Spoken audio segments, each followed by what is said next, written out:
अस्सलाम वालेकुम dear students. Second year physics हमने चैप्टर नंबर 13 स्टार्ट किया था और चैप्टर नंबर 13 का ये हमारा लेक्चर नंबर 4 होगा। आज का जो हमारा टॉपिक है that is related with the torque on a current carrying coil, यानी कि हम एक करंट कैरिंग कॉइल को मैग्नेटिक फील्ड में रखेंगे और उस पे जो टार्क असर कर रहा है उसको हमने मालूम करना है। तो याद रखें कि जब हम किसी भी करंट कैरिंग वायर को एक्सटर्नल मैग्नेटिक फील्ड में रखते हैं तो करंट कैरिंग वायर को जब एक्सटर्नल मैग्नेटिक फील्ड में आप रखते हैं तो उस पे एक फ़ोर्स अमल करता है, यानी एक्सटर्नल फोर्स, ये मैग्नेटिक फ़ोर्स उस पे अमल करता है। तो सिमिलरली अगर हम किसी भी करंट कैरिंग लूप को मैग्नेटिक फील्ड बी में रखते, यानी करंट कैरिंग लूप को एक्सटर्नल मैग्नेटिक फील्ड में रख दें, तो उस लूप पे टार्क अमल करेगा, यानी torque will B exerted on that loop. अगर करंट कैरिंग वायर को एक्सटर्नल मैग्नेटिक फील्ड में रख दें तो उस पे मैग्नेटिक फोर्स अमल करेगा, और अगर करंट कैरिंग लूप को, किसी लूप को अगर हम एक्सटर्नल मैग्नेटिक फील्ड में रख दें तो फिर उस पे एक टार्क अमल करेगा, और उस टार्क की वैल्यू क्या है उसको हमने मालूम करना है। अच्छा, अब हम सपोज़ करते हैं कि हमारे पास एक करंट कैरिंग लूप है, रेक्टेंगुलर शक्ल में है, और उसको हमने रखा है यूनिफॉर्म मैग्नेटिक फील्ड बी में। तो हमारे पास ये जो लूप है, जब इसको हम एक्सटर्नल मैग्नेटिक फील्ड, यानी ये नॉर्थ से साउथ की जानिब मैग्नेटिक फील्ड का डायरेक्शन है, जब इसको हम रखते हैं इस एक्सटर्नल मैग्नेटिक फील्ड के अंदर, तो याद रखें कि इस लूप पे नेट टार्क अमल करेगा, जिसकी वजह से ये जो लूप है ये रोटेट करेगा इन द एक्स, यानी ये हमारे पास जो इसमें जो रोटेशन होगी ये एक्स प्राइम से मैंने डिनोट किया है, यानी इस एक्सेस की इर्द गिर्द जो है ना ये रोटेट करेगा। दूसरी बात यह है कि ये जो हमारे पास लूप है, इस का जो, यानी चूँकि ये रेक्टेंगुलर लूप है, इसका जो लेंथ है वो एल के बराबर है और इसका जो विड्थ है वो बी के बराबर है। जब हम स्लाइड की तरफ चलते हैं, रेक्टेंगुलर लूप को यहाँ पे रखा तो हमारे पास हमने इसके साइड्स को डिनोट किया है अल्फ़ाबेट से, यानी क्यू, आर, एस और पी से। आर और एस के दरमियान ये जो डिस्टेंस है, यानी इसकी जो लेंथ है इस लूप की, वो एल से डिनोट किया गया है। सिमिलरली क्यू पी, ये भी एल से डिनोट किया गया है। पी एस या क्यू आर जो कि इसकी विड्थ कहलाती है, इसको हमने बी से डिनोट किया है। अच्छा, अब हम कहते हैं कि इस पे टार्क अमल करता है, तो टार्क उस पे किस तरह अमल करता है। सबसे पहले हम इस बात को देखेंगे कि करंट कहाँ से आ रहा है और कहाँ से निकल रहा है। तो सपोज़ यहाँ पे इस एंड से करंट इसमें दाखिल हो रहा है, तो करंट इसमें यूँ जा रहा है आर से एस की जानिब, फिर एस से पी की जानिब, और फिर पी से क्यू की जानिब, और फिर वापस निकलता है। तो ये हमारे पास करंट कैरिंग लूप हैं जिसमें करंट एक सिमत से दाखिल हो रहा है, पूरे लूप में से गुज़र के ये वापस करंट जो है ना बाहर निकल रहा है, यानी वापस आ रहा है। अब हम देखते हैं, अच्छा, अब यहाँ पे हम इस तरह करते हैं कि हमारे पास जितने भी साइड्स हैं, यानी R S, P Q, P S, Q R, इन तमाम चारों साइड्स पे हम देखते हैं कि इस पे कितना फोर्स लग रहा है और किस डायरेक्शन में लग रहा है। तो याद रखें कि the sides S R and P Q, ये जो हमारे पास एस आर और पी क्यू साइड है जिसकी लेंथ एल है, ये हैं परपेंडिकुलर टू द फील्ड, यानी इसकी डायरेक्शन को अगर हम देखें, ये इसकी जो लंबाई है इसका जो लेंथ है इस वायर का ये परपेंडिकुलर है टू द फील्ड, क्योंकि फील्ड इस जानिब है और लेंथ इस जानिब है, तो इस पे जो फोर्स होगा वो मैक्सिमम होगा, यानी इन दो साइडों पे जो फोर्स होगा, मैग्नेटिक फोर्स होगा, वो मैक्सिमम होगा। अब ये जो डायरेक्शन ऑफ द फोर्स है that can be determined by using the right hand palm rule और the Fleming left hand rule. तो दोनों से हम इसको मालूम कर सकते हैं। अच्छा, on the sides RS the force will be downward and on the side PQ the direction of force will be upward। यानी यहाँ पे जो हमारे पास फोर्स लग रहा है वो डाउनवर्ड है और PQ पे जो फोर्स लग रहा है वो अपवर्ड है। अब ये डाउनवर्ड और अपवर्ड हमें कैसे पता चला? तो ये हम पाम रूल से भी इसको मतलब ये है कि मालूम कर सकते हैं और लेफ़्ट हैंड रूल से भी कर सकते हैं। अगर हम अपना लेफ़्ट हैंड रूल अप्लाई कर लें, यानी हम जो हमारे पास थंब है उसको ऐसे अंदाज से रख लें कि हमारे पास बी और आई जो है ये आपस में परपेंडिकुलर हो, मीन दैट कि सेकंड फिंगर को आप बी के डायरेक्शन में रख लें और जो थर्ड फिंगर है उसको आप करंट के डायरेक्शन में मतलब अलाइन कर ले, तो फिर आपके पास जो थंब होगा वो in the direction of force होगा।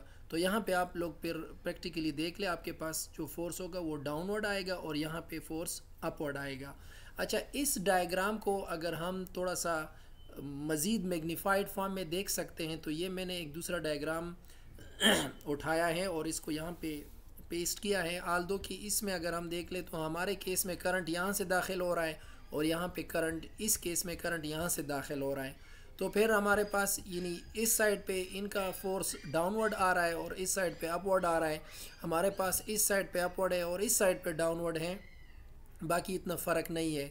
अच्छा, दूसरी बात ये है कि जब हम ये मैग्नीट्यूड ऑफ मैग्नेटिक फोर्स मालूम करते हैं तो हम वही फार्मूला इस्तेमाल करेंगे, F1 is equal to ILB IL cross B, जो कि हम इससे पहले यूज़ कर चुके हैं magnetic force on a current carrying wire.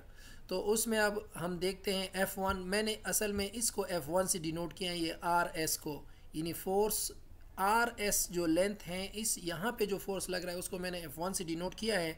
तो ये हमारे पास बराबर होगा ILB साइन थीटा, और थीटा हमारे पास यहाँ पे 90 डिग्री है, यानी लेंथ और B के दरमियान में जो एंगल है वो 90 डिग्री है। तो ये हमारे पास ILB आ जाएगा। So this force F1 on side RS is acting downward. अब ज़रा दूसरे साइड पे आते हैं। यहाँ पे हम देखते हैं फ्लेमिंग लेफ्ट हैंड रूल जब हम अप्लाई करते हैं, the force on the side PQ is F2 which is equal to ILB sin theta and theta is equal to 90 degree between L and B। तो हमारे पास यहाँ पर भी जो फोर्स आ रहा है वो भी ILB के बराबर आ रहा है। इसका मतलब ये हुआ कि हमारे पास दोनों साइडों पे यानी RS और PQ पे जो फोर्स आ रहा है, फोर्स की जो वैल्यू आ रही है वो बिल्कुल इक्वल आ रही है। F1 बराबर है F2 के, मैग्नीट्यूड के लिहाज से बिल्कुल इक्वल है, लेकिन डायरेक्शन के लिहाज से अपोजिट है। एक में हमारे पास डाउनवर्ड फोर्स आता है, दूसरे हमारे पास अपवर्ड फोर्स आता है। अच्छा, तो अब हम देखते हैं to calculate the force on the side QR and PS। अब इन पर भी हम जो है ना, यानी चूँकि हमारे पास ये लेंथ के लिहाज से हमने, चूँकि ये लूप है तो दो जो इसके लेंथ्स हैं उन पे तो हमने फोर्स मालूम कर लिया, लेकिन अब हमने विड्थ पर भी फोर्स मालूम करना होगा, लूप का जो विड्थ है। Force on the side QR is equal to F3 is equal to ILB sine theta. तो याद रखें यहाँ पे हमारे पास थीटा 0 डिग्री है बिटवीन B एंड L, क्योंकि L और B आपस में पैरेलल हैं। तो हमारे पास जो एंगल है वो 0 है, तो साइन 0 से 0 आता है। तो इसका मतलब है कि side QR of the loop पे जो फोर्स होगा वो 0 के बराबर होगा, और force on the side PS जो कि हमारे पास F4 के बराबर है वो भी हमारे पास 0 के बराबर आता है, क्योंकि यहाँ पे जो एंगल बन रहा है बिटवीन L एंड B वो 180 डिग्री है। तो F4 is equal to 0। So the magnetic force on the side QR and PS will be 0 because these two sides are parallel and anti parallel to the magnetic field respectively. इसका मतलब ये हुआ कि हमारे पास सिर्फ दो फोर्सेज हैं, एक है F1 और दूसरा है F2। F3 और F4 0 के बराबर है, F1 और F2 जो है वो ILB के बराबर है। यानी F1 हमारे पास वो फोर्स हैं जो इससे पहले RS साइड पे लग रहा था और F2 PQ साइड पे लग रहा है। दोनों का मैग्नीट्यूड सेम है लेकिन डायरेक्शन के लिहाज से अपोजिट हैं। नेक्स्ट स्लाइड पे चलते हैं। So this mean the force on the side QR and PS are zero, ये तो बात हो गई। And the forces on the sides RS and PQ are acting downward and upward respectively, ये बात भी हो गई। अच्छा, इनका मैग्नीट्यूड के लिहाज से एक इक्वल हैं लेकिन डायरेक्शन के लिहाज से अपोजिट है, तो इसलिए हम यहाँ पे एक माइनस साइन लगाते हैं।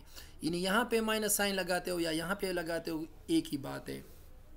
अच्छा, अब बात ये है कि जब हमारे पास दो फोर्सेस अपोजिट डायरेक्शन में लगते हैं और इक्वल इन मैग्नीट्यूड हो, तो वो हमारे पास जो है ना एक किस्म के वो फोर्सेस कैंसल करते हैं। जब इक्वल मैग्नीट्यूड में फोर्सेस लगते हों और अपोजिट डायरेक्शन में, तो एक दूसरे को वो कैंसल करते हैं। लेकिन यहाँ पे बात ये है कि ये जो दो फोर्सेस है F1 और F2, ये along the same line act नहीं कर रहे, यानी डिफरेंट लाइन ऑफ एक्शन इनका है। तो जब हमारे पास ऐसे फोर्सेस हो जो कि do not act along the same line, तो फिर इस किस्म के फोर्सेस जो इक्वल भी हो और अपोजिट इन डायरेक्शन हो, तो वो फिर कपल बनाते हैं। उसको फिर हम कहते हैं टार्क ड्यू टू कपल, या हमारे पास यहाँ पे ये जो फोर्सेस है ये कपल फोर्सेस हैं और इन कपल फोर्सेस की वजह से इस कॉइल में एक रोटेशन पैदा होगी अलोंग एक्स प्राइम। ये जो एक्सेस हैं, ये जो मैंने यहाँ पे ड्रा किया है कि यहाँ पे इस एक्स प्राइम और एक्स के इर्द गिर्द जो है ना रोटेशन पैदा होगी इस कॉइल की। तो ये जो रोटेशन पैदा होगी तो इसका मतलब है कि यहाँ पे टार्क पैदा हो गया, लेकिन ये टार्क किसकी वजह से? ये कपल फोर्सेस की वजह से है। तो इसलिए इसको हम टार्क ड्यू टू कपल कहेंगे, which tends to rotate it about the axis X prime. तो इसका मतलब ये हुआ कि हमारे पास इस कॉइल में रोटेशन पैदा हो गया, टार्क पैदा हो गया इन दो अपोजिट और इक्वल फोर्सेस की वजह से। अच्छा, the magnitude of the torque on the loop is given by, ये हमारे पास टार्क ड्यू टू कपल के लिए जो फार्मूला है वो है force into perpendicular distance between the two forces. याद रखें, ये हमारे पास यहाँ पे ये फोर्स फॉर एग्जांपल F1 है, ये F2 है, और perpendicular distance between the two force, तो इन दो फोर्सेस के दरमियान में जो परपेंडिकुलर डिस्टेंस है वो ये है, और परपेंडिकुलर डिस्टेंस यहाँ पे इस कॉइल का विड्थ कहलाता है। तो ये हमारे पास मोमेंट आर्म भी है, यानी force multiply by moment arm, ये टार्क का फार्मूला है। मगर यहाँ पे जो मोमेंट आर्म है उसको हम किस तरह डिफाइन करेंगे? उसको हम इस तरह डिफाइन करेंगे कि perpendicular distance between the two forces, तो दो फोर्सेस के दरमियान में जो परपेंडिकुलर डिस्टेंस है वो B कहलाता है, जिसको हम विड्थ कहते हैं। अच्छा, दूसरी बात यह है कि यहाँ पे मैंने ये करंट की डायरेक्शन को शो किया, तो ये करंट अंदर की तरफ जा रहा है और फिर करंट बाहर की तरफ आ रहा है। तो जो अंदर की तरफ जा रहा है इसको करंट इंटरिंग है, तो इसको मैंने क्रॉस से शो किया है, और जो बाहर की तरफ करंट आ रहा है तो इसको मैंने डॉट से शो किया है।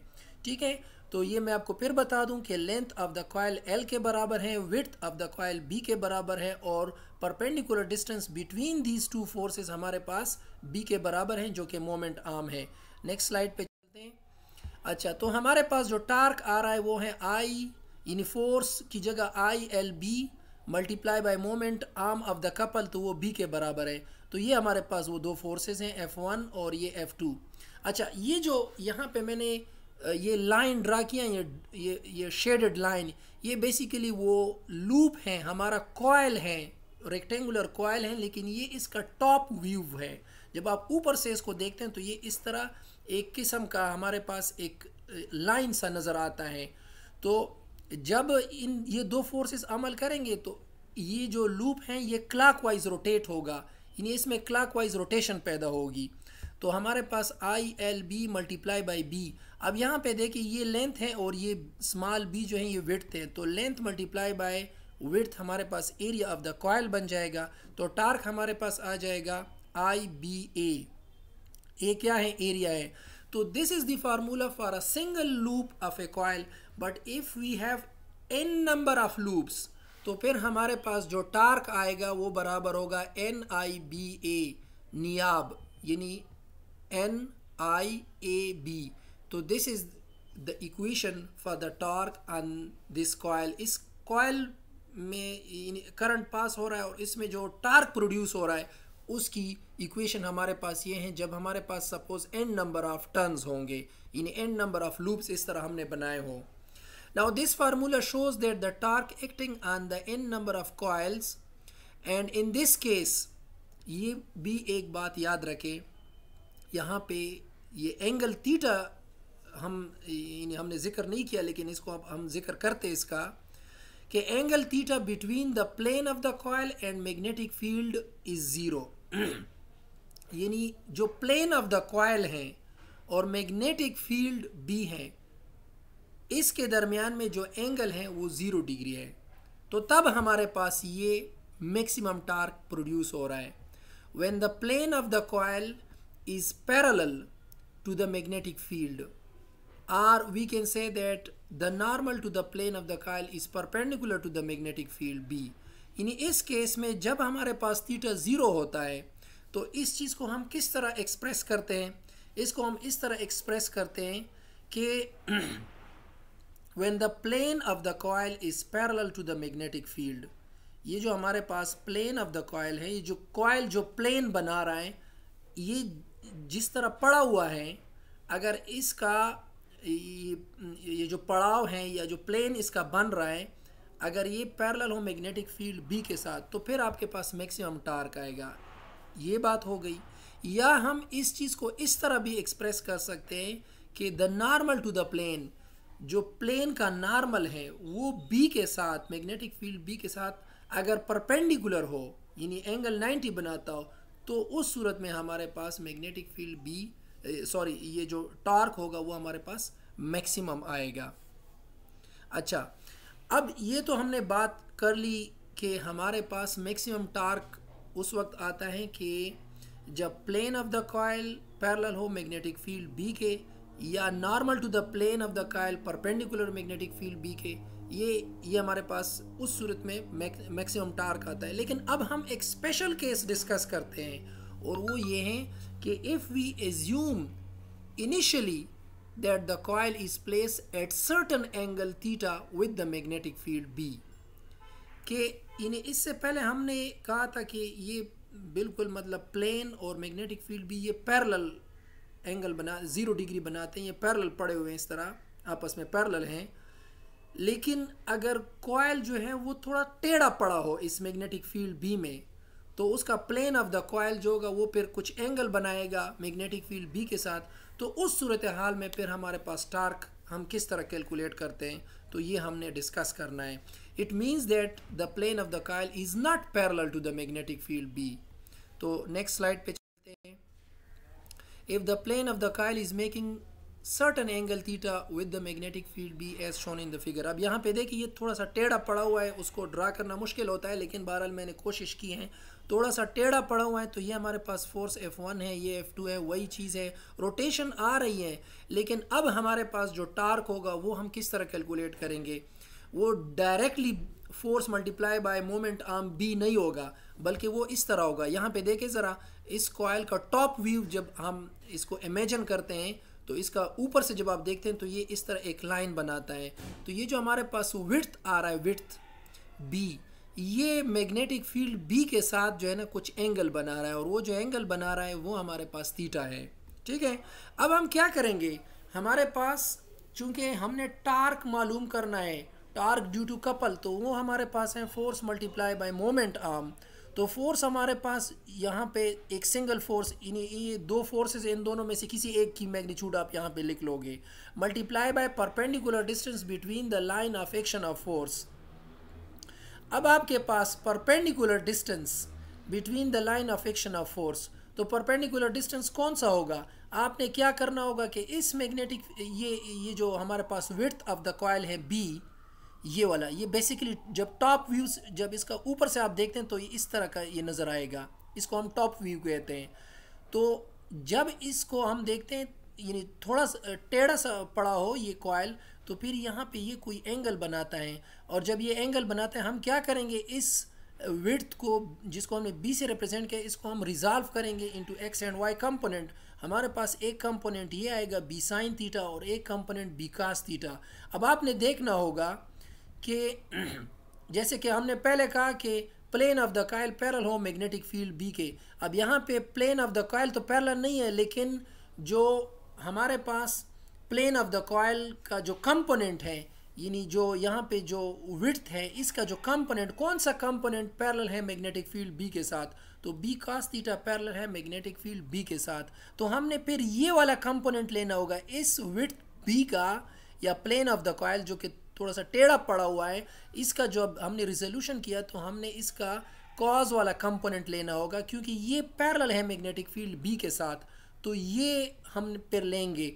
यानी हमारा जो मोमेंट आर्म होगा अब सिर्फ बी नहीं होगा बल्कि बी कास थीटा होगा। पहले तो जब हमने देखा था तो उसमें हमारे पास जो कॉइल था वो बिल्कुल पैरेलल प्लेस्ड था, और ये उसका जो प्लेन ऑफ द कॉइल था वो मैग्नेटिक फील्ड बी के साथ पैरेलल था, और जब वो रोटेट कर रहा था तो चूंकि जो रोटेट कर रहा है तो उसका जो हमारे पास मोमेंट आर्म बन रहा है वो विड्थ ऑफ द कॉइल है। लेकिन इस वक्त हमारे पास वो थोड़ा सा एंगल के साथ पड़ा हुआ है, तो फिर हमने उसमें देखना होगा कि हमारे पास जो परपेंडिकुलर डिस्टेंस है between the line of action of force, तो वो कौन सा है। देखिए ये हमारे पास फोर्स है, और इसके साथ परपेंडिकुलर डिस्टेंस कौन सा, ये वाला, ये बी कॉस थीटा इसके परपेंडिकुलर है इस फोर्स के, और ये बी कॉस थीटा इस बी के साथ पैरेलल है।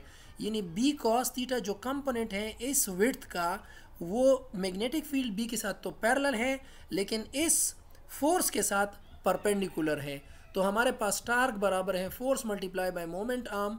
फोर्स हमारे पास सिंगल फोर्स जो लग रहा है वो सपोज उसको मैं F के नाम से पुकारता हूँ, F1 F2 तो हमने पुकारा था, लेकिन चूंकि मैग्नीट्यूड सेम है तो F से पुकारता हूँ, multiply by perpendicular distance between the line of action of force, तो वो हमारे पास बी कास थीटा, तो F multiply by B cos theta. Next slide पे चलते हैं। यहाँ पे हमारे पास टार्क ड्यू टू कपल जो आएगा ILB multiply by B cos theta.